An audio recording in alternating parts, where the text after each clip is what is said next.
ازيكم عاملين ايه؟ وحشتوني جدا جدا. تعالوا نعمل مع بعض فراخ مشويه كده بتتبيله سهله جدا، انا مسمياها التتبيله المنقذه. لو انت حابه تاكلي فراخ مشويه وفي وقت قصير جدا، تعالى اما اقولك على التتبيله دي وجربيها ومش هتندمي.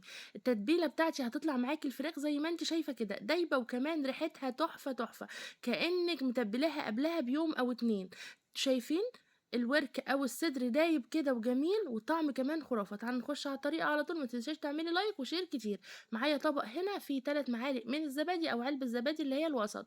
هحط عليها نص كوبايه من الزيت، وهحط عليها معلقتين من معجون الطماطم او صلصه الطماطم، وهضيف عليهم معلقتين من الخل الابيض كده او خل التفاح زي ما انت عايزه. هتحطي البهارات بتاعتك بقى: معلقه من الفلفل الاسود، معلقه من الكمون، معلقه من الكاري، معلقه من البابريكا، وكمان هتضيفي كده معلقه من الكركم، وكمان هتضيفي معلقتين من بهارات الفراخ كده بتجيبيها من عند العطار، معلقتين من الثوم البودر، معلقتين من البصل البودر. هتحطي عليهم كمان معلقتين من الزعتر والرز الماري، بيخلي ريحتها تحفه كده والطعم جميل قوي. هتحطي الملح بتاعك تظبطيه، وكمان هتضيفي معلقتين من دبس الرمان ودي اختياري، وتقلبي بقى كله. وكمان تعصري ليمونه كده او ليمونتين حلوين او ليمونه كبيره، تعصريها كده. وتشيلي البذر منها وتعصريها، بتدي طعم جميل قوي.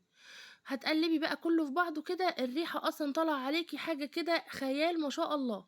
كده جهزت معايا. تعالوا نتبل الفراخ انا كنت غسلاها ومصفياها كويس ومنشفاها، وكمان عاملة فيها فتحات كده اهون في الصدر وفي الورك كده وفي الدبابيس بتاعتها كده. وتقدري تقطعي الفراخ زي ما انت عايزة، سواء اربع او الحجم اللي انت عايزاه. واحط عليها التتبيله كده، وابدا ان انا ادعك فيها التتبيله كده، وكمان هحط تحت الجلد يعني علشان تبقى كلها يعني داخله في الفراخ كده وبتدي طعم جميل. والله العظيم وانا بعمل كده الفراخ كانت ريحه التتبيله طالعه عليا تحفه تحفه. هقلب كده كله وكان جهزت معايا. وتعالوا بقى ايه نشوف هنعمل فيها ايه بعد كده.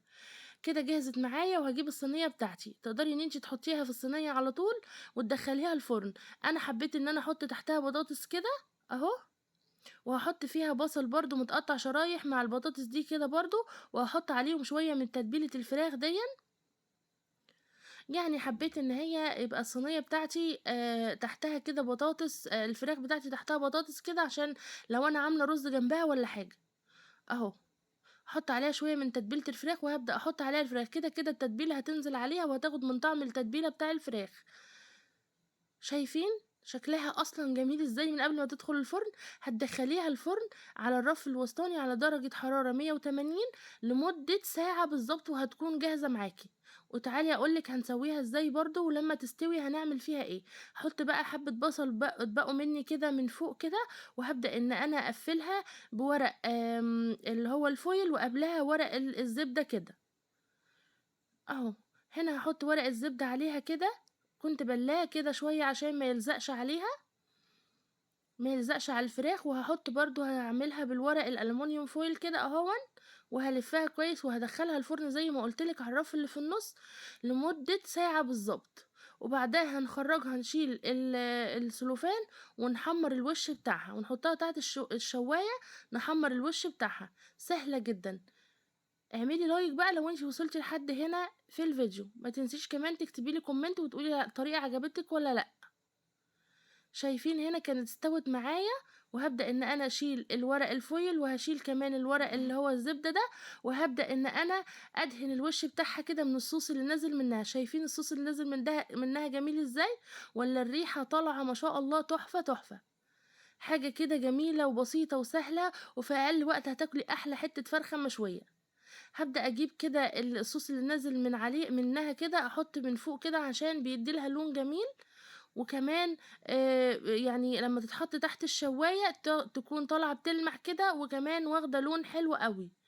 الصوص اللي هو طالع منها ده هبدأ ادهن بيه الوش كده، وهحطها بقى تحت الشواية تاخد لون. هنا بقى كانت طلعت معايا، شايفين جميلة ازاي؟ ما شاء الله تحفة تحفة.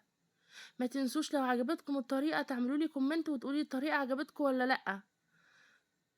شايفين حاجة كده جميلة قوي؟ شايفين دايبة الفراخ دايبة ازاي؟ والله طعمها كان جميل. شايفين كمان حتة الصدر؟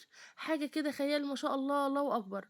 والطعم كمان كان جميل. وتعالوا ندوق مع بعضنا كمان اهو.